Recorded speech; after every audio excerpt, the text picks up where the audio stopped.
launga i sua fa mamalu le tua tol taspa ia tama le alo ma le angangsa amene fia faunga ina le fai upu fast food valu ma le fast food viva le tusi a matai o sa fai tauina e fai mamatua o te to e fai tauina na tuina tu fo ia le na fala taina o ia le fai longa ia te ila tu wa fa pe atu o le o te songi atu iai o ia lea ia o to pu e ia te ia o na saulo le o ia ia Yesu wa fa pe mai ra pie si o walofa o na songi ai le o ia ia te ia o le manatu o tu le launga di nei tai au Samoa e tu sai ma le whaasinonga le tu si whaita waso lea e whapea mai. Ua songi uta ia Yesu. Ua songi uta ia Yesu. O le manatu au au le nei vai aso lea e whapea mai. Na a mata i se songi. Ua whapea le whamatalaina. O le whalataina o Yesu e lona so o uta. E pei o le mori maua mātaio. Ma isi fai e vangaria. Na a mata lava i se songi.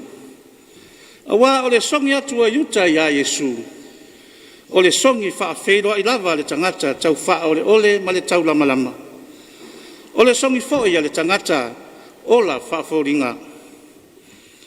Ai wale o se faa le tonu. Na fua mai se isi lava mea. O le ngaluenga tā lai a Yesu. A o le manua lava. Na te tonga e i le loto i whale o le ngaluenga fia avea maso. Mo la pena pe ai le tā ua o le ofoina o le ola e whai maso o. Talu le mata pe o le loto i le oa whale lalolangi.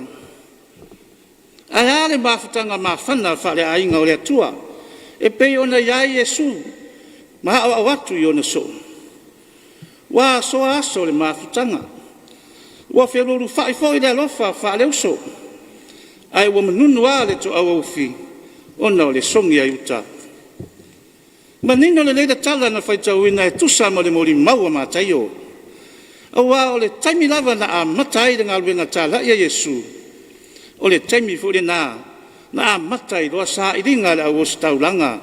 Matai tai o lotu uteia ine au wala e lama lama ai Yesu ina ia mori ai le tula fono.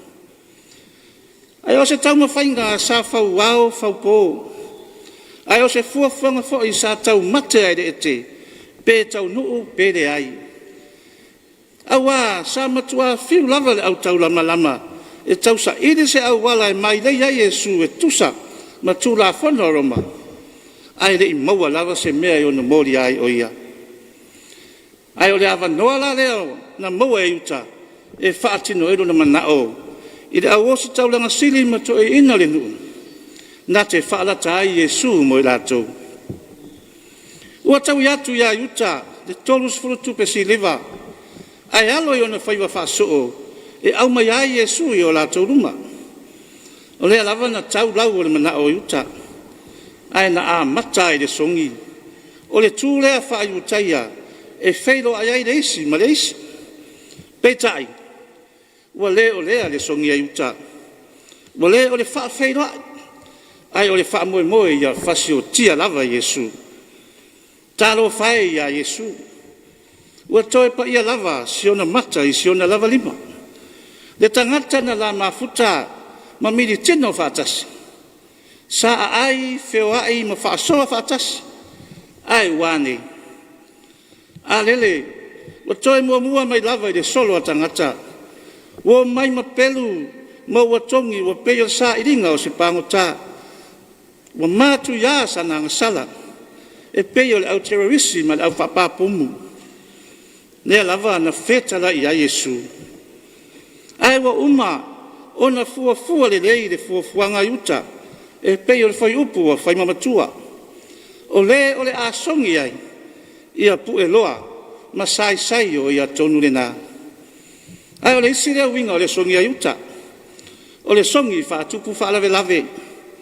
Au wā na tele isi vevesi na tūlai mai. Ina wa uma na songi a Yesu. Nea lava, na whai na ele talinga o le tasi o fita. ina wasa sala ese ele tasi so ile pedu ala le menga tupu mai to tonu le vevesi na toi so fa Yesu la ngona la o staulanga matai tai lo tu taia ina o toi fa malolo ina Yesu le talinga o le fita masiana upu file mu ia sulu de pelu lo na fa moenga o le tango le pelu e o ti fo e le pelu e o mai ma le fa maulu lunga ma le fiasili ai tali atu Yesu ma le loto fa mangalo ma le ngaluenga fa malolo ese senga leo le songi fa lata yuta ma le tali atu Yesu e fa felo ai le loto maulalo ai le mea fo ye o fo ai yuta ma le leo na fa ilo ia Yesu o ia na te fa lata ina o ia ile temi o lato tali suanga e pionere fai upo e lua sfuma le lima peitai ele avea lea ma mea e noti ai yuta mai lona fala taina o Yesu fai longa o le tangata loto maa ma le fasiri au pule talo fai sa sidi le tangata pe ana le fanau mai o lona winga wa mai maure ola le ali ina faola mai ai pe tai le lava na tutusa le le fetalanga Yesu ma le unga na o ia yuta toe pule lava i lona ola le unga o le tangata le whamaoni lona wala awina talu le ola tofo i le atua ma lona finangalo talu le ola fau ma le tusi lima talu le ola whamau lunga ma le fiasiri ai le ola le matau ma hava i le atua ai mese le ola te ma le mi ngao ia Yesu ma le tala le leia le atua na hiu le whanumaina ma le toilalo le songi a yuta talu lona tau whaavalea i lona wala awina e whai maso o Yesu e whiriwhire e whai maso ai a vanga le loto le oa ma le tamau a inga o na whaumalo ai lea o le ola whau ma le whawhoringa Samoae ma le ekalesia pele ni nei tai au o le au whaamalosi foi lea le tala le lei mo tatou uma e ese le tā ua le nei mea na whai e uta e whai ma le sona ma whaamalosi au i lo tātou fo i o langa o aso uma au wā o le mea ua mauti noa ua matua to o tele le au uta lea e whioa i nei Samoa ua tele le au tusi lima isi ai musu e toi tusi lona lima i ona fo i vai vainga ua tele le au tau lama ma le au tau whaaleanga ina ia le peti lo la tau mawhai o na isi tangata ua toa fia se au ola fau ma le au whaafōringa o lo o whaia ma mio le mi milo le mea moni e whai ma me se ina ia sao mai aia lātou tonga whitireanga o lo o maua ai o lātou ta mau a inga ini au wala palpala o sina whaataita inga se o tātou wāpa ai tatoa